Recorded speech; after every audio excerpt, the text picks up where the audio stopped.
एक बार देव ऋषि नारद अपने पिता ब्रह्मा जी के समक्ष नारायण नारायण का जाप करते हुए उपस्थित हुए और पूज्य पिताजी को प्रणाम किया। नारद जी को सामने देख ब्रह्मा जी ने पूछा, नारद, आज कैसे आना हुआ? तुम्हारे मुख के भाव कुछ कह रहे हैं। जरूर कोई विशेष प्रयोजन है अथवा कोई नई समस्या है। नारद जी ने उत्तर देते हुए कहा, पिताश्री, ऐसा कोई विशेष प्रयोजन तो नहीं है, और कई दिनों से एक प्रश्न मन को परेशान कर रहा है। आज आपसे इसका उत्तर जानने के लिए उपस्थित हुआ हूँ। तो फिर विलंब कैसा? मन की शंकाओं का समाधान शीघ्रता से कर लेना ही ठीक रहता है। इसलिए निसंकोच होकर अपना प्रश्न पूछो। ब्रह्मा जी ने कहा, पिताश्री, आप समस्त सृष्टि के परम पिता है। देव और दानव आपकी ही संतान है। भक्ति और ज्ञान में देव श्रेष्ठ है तो शक्ति और तपाचरण में दानव श्रेष्ठ है। परंतु मैं इसी प्रश्न में उलझा हूँ कि इन दोनों में कौन अधिक श्रेष्ठ है। आपने देवों को स्वर्ग और दानवों को पाताल लोक में जगह दी, ऐसा क्यों? इन्हीं प्रश्न का उत्तर जानने के लिए मैं आपकी शरण में आया हूँ। नारद ने ब्रह्मा जी से अपना प्रश्न बताते हुए कहा।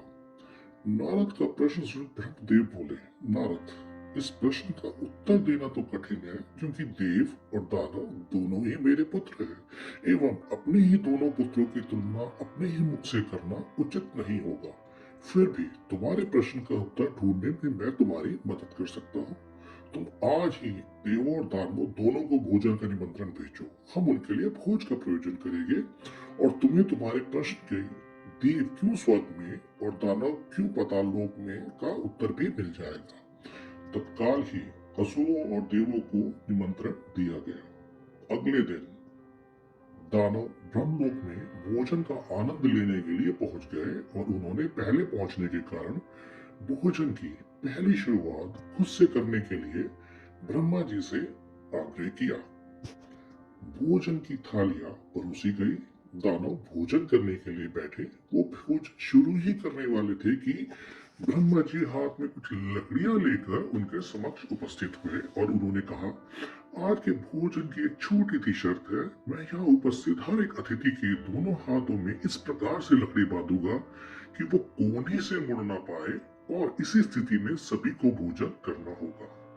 कुछ ही देर बाद सभी असुरों के हाथ में लकड़ियां बंध चुकी थी और असुरों ने खाना शुरू किया। पर ऐसी स्थिति में कोई कैसे खा सकता है? कोई असुर सीधे थाली में मुंह डालकर खाने का प्रयास करने लगा, तो कोई भोजन को हवा में उछालकर मुंह में डालने का प्रयत्न करने लगा। दानवों की ऐसी स्थिति देख नारद जी अपनी हंसी नहीं रोक पाए। अपने सारे प्रयास विफल होते देख दानव बिना खाए ही उठ गए और क्रोधित होकर बोले, हमारी यही दुर्दशा करनी थी तो हमें भोजन पर बुलाया ही क्यों? कुछ देर पश्चात देव भी वहां पहुंचने वाले हैं। ऐसे ही लकड़ियां उनके हाथ में भी बांधिए ताकि हम भी उनकी दुर्दशा का आनंद ले सके। कुछ ही देर पश्चात देव भी वहां पहुंच गए और अब देव भोजन के लिए बैठे। देवों के भोजन मंत्र के पढ़ते ही ब्रह्मा जी ने सभी के हाथ में लकड़ियां बांधी और भोजन की शर्त भी रखी। हाथों में लकड़ियां बांधने पर देव शांत रहे।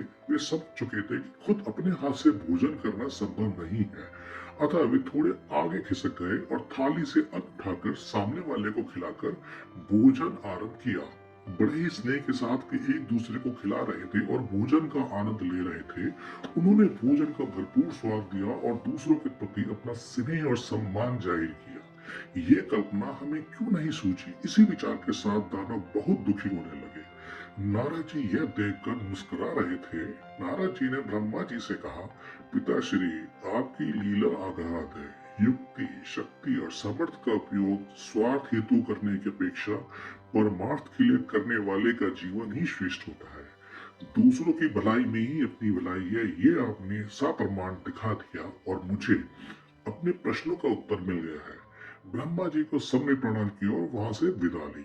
दोस्तों, उम्मीद है इस प्राचीन ज्ञानवर्धक कथा से आप कुछ सबक सीख सके और अपने जीवन को सुधार सके और आपकी खुशहाली आ सके, यही कामना है। ईश्वर आपको खुश रखे और स्वस्थ रखे। धन्यवाद।